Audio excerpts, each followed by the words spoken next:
What is up, Brick fans? Welcome back to another episode of The Brick Show. We're going to be doing some real bricking today, tell you that. In today's episode of The Brick Show, we are going to be reviewing Barry Season 3. Before we get into the nitty-gritty of this video, I just want to mention that this channel is now indeed monetized, and I have you to thank for that.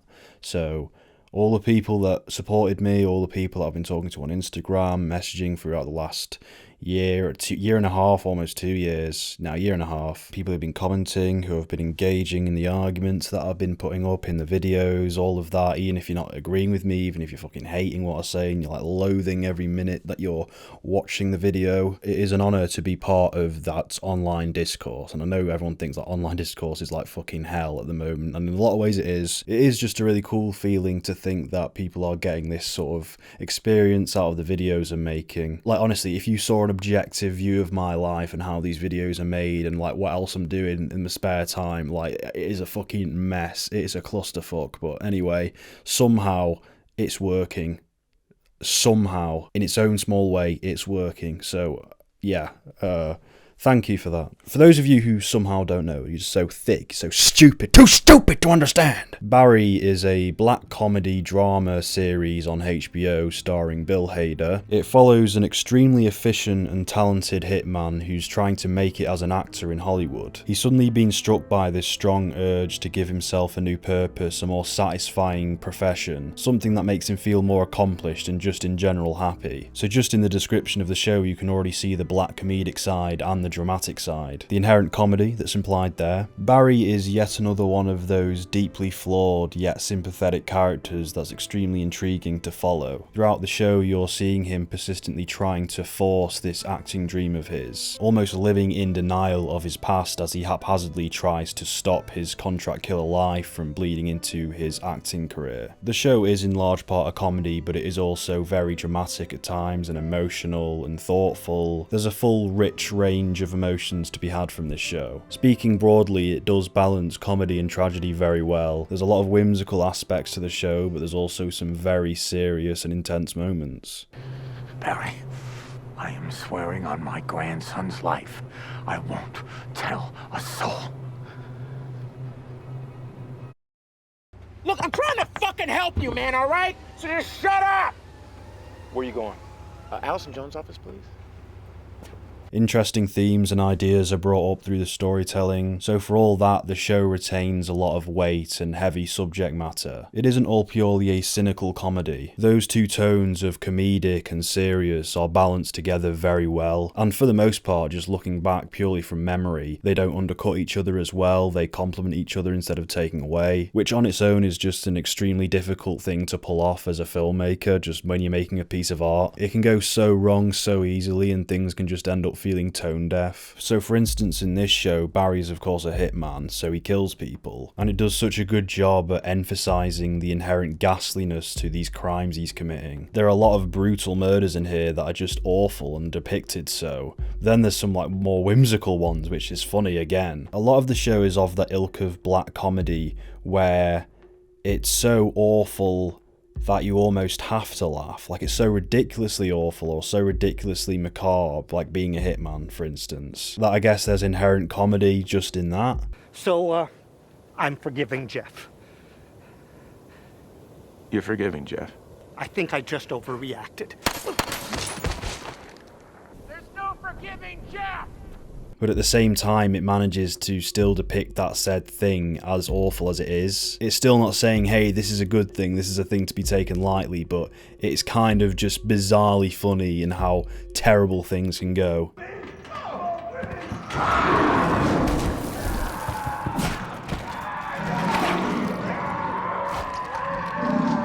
Like some of the best shows, there's a lot of very impactful character moments throughout the series. Great culminations of events and emotions and climaxes and season finales. And because exists that weight, there's also a strong sense of consequence for the characters in the show, like for the actions they commit. All of the different actions committed by each of the different characters stay with them, which is really good in terms of character arcs, but also just having an airtight story and like continuity. It always remembers a lot of key details skills from previous seasons and previous episodes. And better yet, it then builds off all of those previous events as it goes forward. So everything feels earned and there's this natural progression of events, and it's really just smooth to watch. The cast of the show is solid and there's a lot of really good characters. Again, Bill Hader plays the lead, Barry, and he's great. It's a character who you're always in sync with the emotions of. You're always relating to what's happening to him and what he's doing. It's really good because it seems like Bill Hader's been given a role where he can finally utilise all of his acting strengths, because he's very good in this. I know how I can make it up to you. I know what I can do. It can work. It can work. If I don't do this, I don't live. I have to do this to fucking live. He's obviously just for the most part completely known for comedy, but in this you can see his more serious side, and he does it, and he goes to some dark places in this, and he's completely capable of conveying that side to someone. Henry Winkler is also in this, you know, the Fonz apparently, who gives a shit. He is terrific in this. This is definitely the best performance I've seen of Winkler's. He's turned up in a lot of stuff, both comedic and dramatic, but now he's had this like very three-dimensional, rich character to portray. I've never quite seen him in this light with this full concentration of all his acting skills. He is just scene-stealing in this and so absorbing. He's got this rugged yet tender, deep voice that's just so good when he's like delivering these monologues or just giving these pep talks. I started to lie about you. I started rumors. And after all that, you still invite me into your home. And that shows me what kind of guy you are. An argument could be made that he gives the best performance of the whole show. His gradual progression over the series has been really interesting to follow. It's sort of like a redemption arc. In a lot of ways, he's the most redeemable character in the show. Also, another character, Fuchs, who's played by Stephen Root. Stephen Root is one of those actors, he appears in a lot of things, you don't really know his name, but he's always good. He's a brilliant character actor. And now Barry has come along and provided an extended look at his acting ability. And it's just so satisfying to watch because he's such an absorbing actor. His character is this larger-than-life, charismatic guy. Too bad what happened to him. His wife and kids, how sad. Little Theo, he still sleeps with his mom because he's afraid whoever killed his daddy was gonna get him. I'm not going to pretend I knew his name before looking it up for this video, but he is a brilliant actor because he's been in so many Coen Brothers films as well. He's one of those actors, and then there's also that guy who plays the lead in A Serious Man, who I can't really remember the name of, but he's just in so many things, and he always just delivers a brilliant performance, or just a perfect performance for what he's like with the little material he's given. Fuchs kind of reminds me of Christian Slater from Mr. Robot, one of those characters that you just start quoting and acting like after you see more of the show. Sarah Goldberg, who plays Sally in this, has some very good moments where she has to go on minute-long monologues where the camera just stays fixed on her, and a lot like Toni Collette in Hereditary, she just gradually gets more and more frantic and hysterical, and it's really impactful and like, oh shit, but also, again, inherently funny because she's kind of going mental. I think you'd agree that I am way better. I made you. And I'm actually represented by Gersh. Well, at least I was. I don't even know if they rep me anymore after what I said in there today, but still, at least I held my ground because I am an artist, okay? An artist, and this is not fucking art. I guess a lot of the show is kind of about the hysteria of acting, I guess. So yeah, she carries that entire thing for like 5 minutes. There's no doubt that this show has some very strong acting, because you're sat there watching her and it doesn't cut and you're fully just in there in the scene, and then it cuts to like a reverse shot of someone else just listening to it, and you snap out of it, you're like, oh shit, I forgot I was watching a TV show there. It's gonna make me like 100 times more insane, okay? Continue.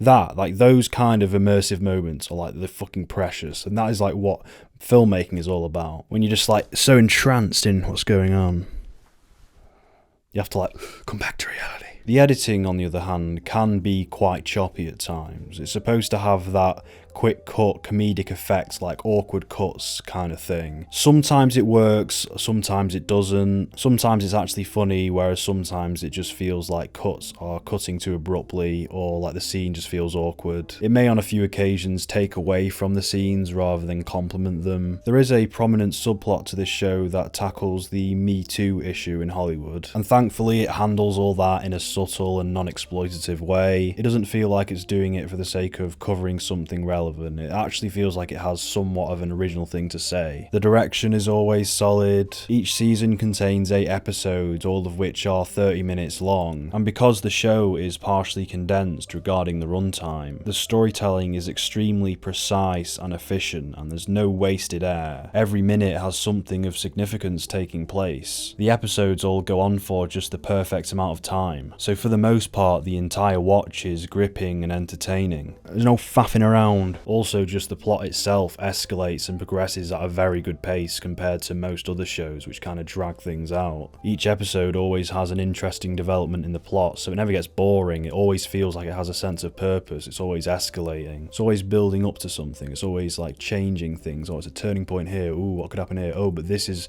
interacted with this, and now that's going to mix and change this, and the future's going to fuck it.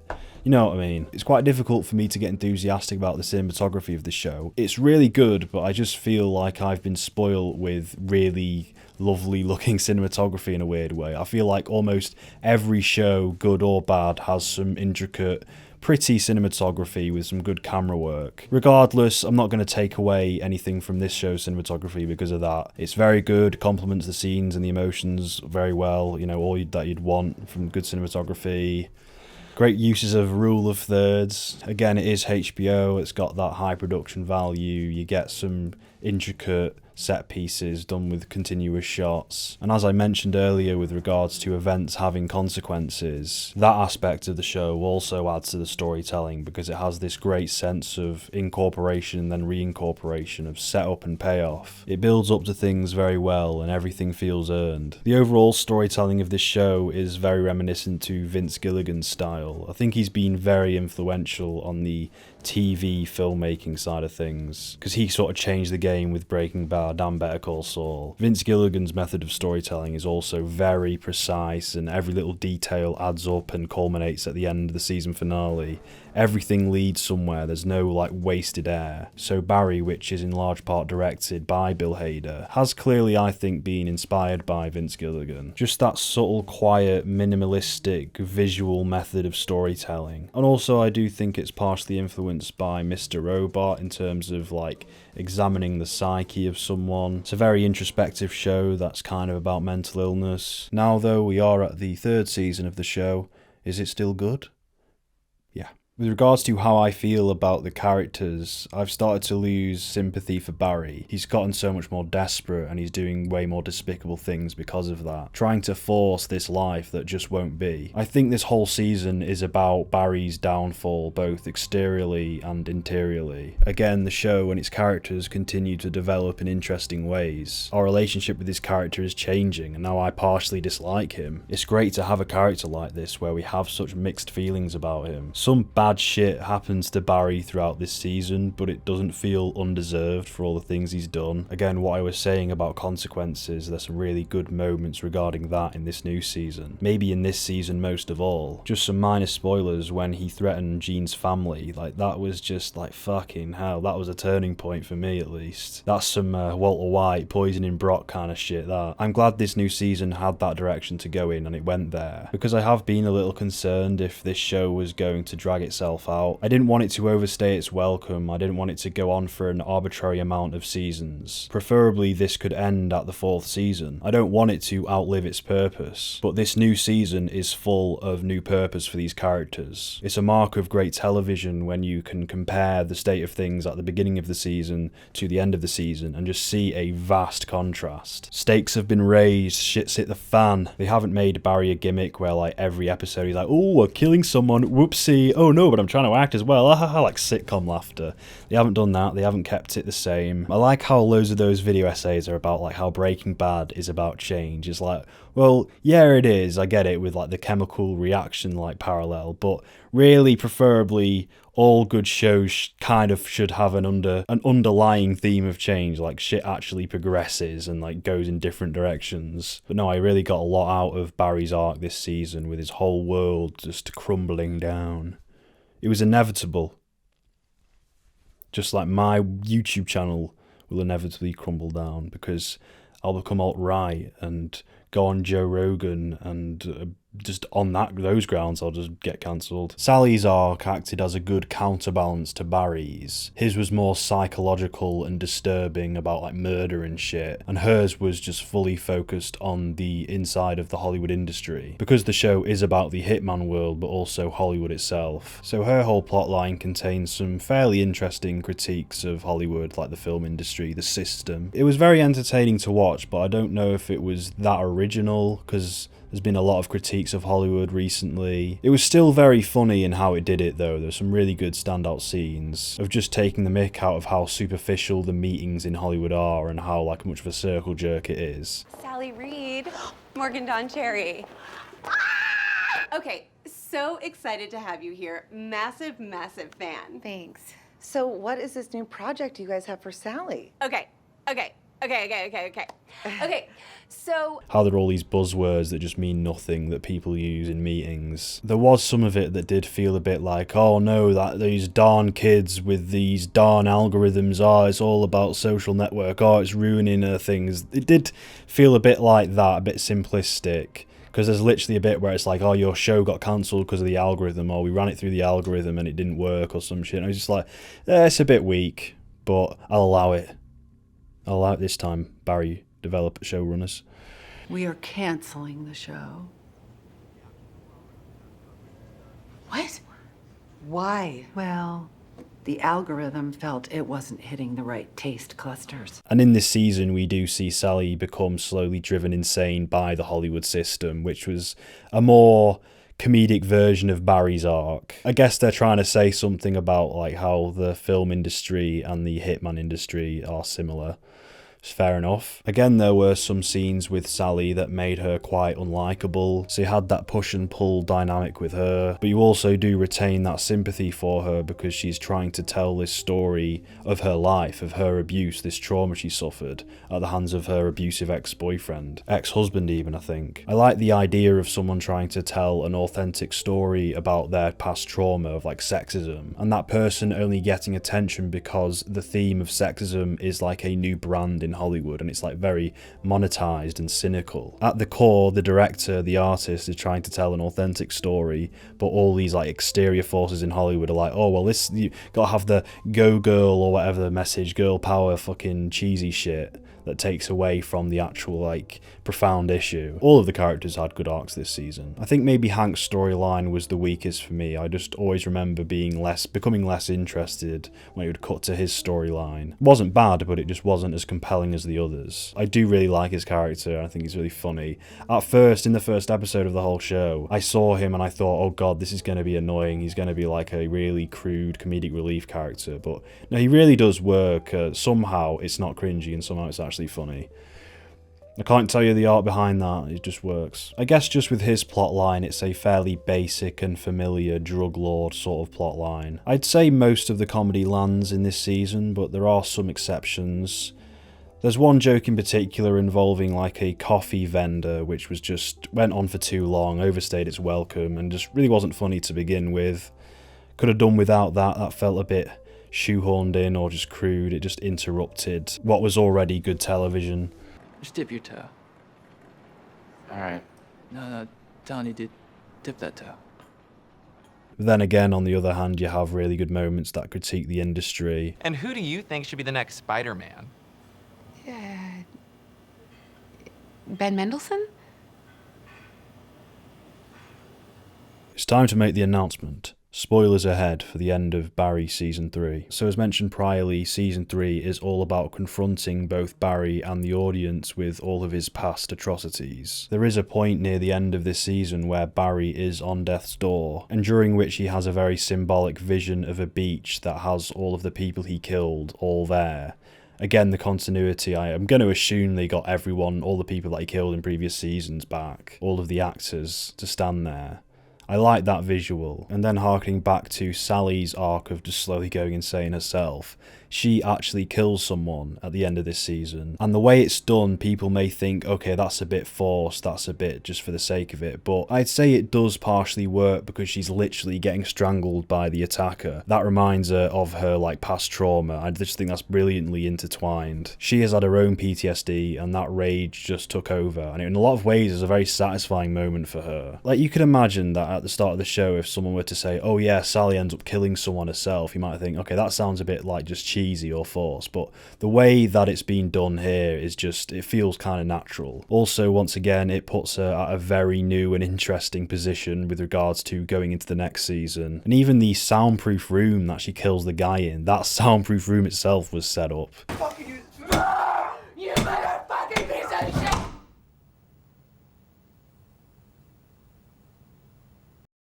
Green screen is for auditions and the recording booth is for VO stuff. I'm recording a really sick comedy record, man. There was that really well acted scene with his former Afghanistan squad mate that was very impactful, and it drove home that theme of consequence and Barry literally being confronted with his past and with his crimes. Berkman!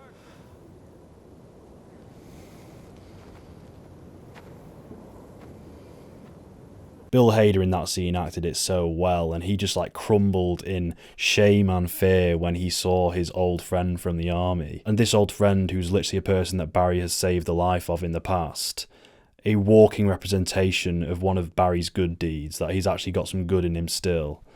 It's like really just some pog storytelling altogether. I know evil, Barry. And you're not evil. But this has to stop.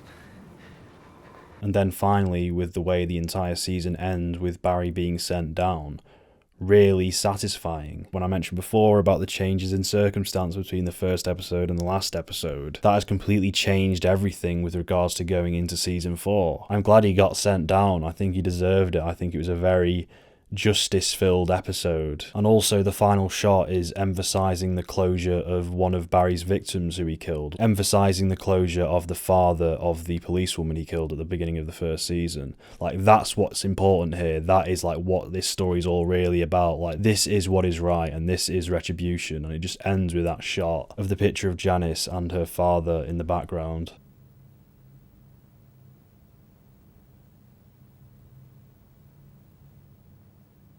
Just a really neat and subtle ending. Very, very good show, very good season. Ideally, Barry doesn't have to go on for much longer. Again, season 4 sounds like a good place to end it. It can be a nice, airtight, compact story. Much like Breaking Bad, it might be most fitting for it to end with the death of the main character. Regardless, this is a terrific show. It's one of the best shows on television at the moment. I'd recommend this show to everyone. It's an extremely entertaining, accessible, gripping, emotionally driven piece of media. It's concise, it has a good sense of progression, doesn't waste any time. Just really satisfying and accomplished in all aspects of filmmaking. Anyway, that's all from me, I'm afraid. I hope you've enjoyed this video. Please let me know in the comments if you did enjoy it or if you didn't, and then be really nasty to me because I deserve it. I deserve the hate. And once again, thank you for the support you've given me in getting me to this point of utter monetization. Now it's all about the money now. Haha, I'm going to get my green. I'm going to get my hands on so much fucking cash. It's all about the money for me. And finally, Barry is a show about murdering and stuff, so I haven't killed anyone myself, so I was just wondering if anyone in the comments has murdered someone, just let us know, you know, just share your experience with the theme of murder. That would be really cool, really interesting to hear. You know, we'll just shoot the shit, so yeah.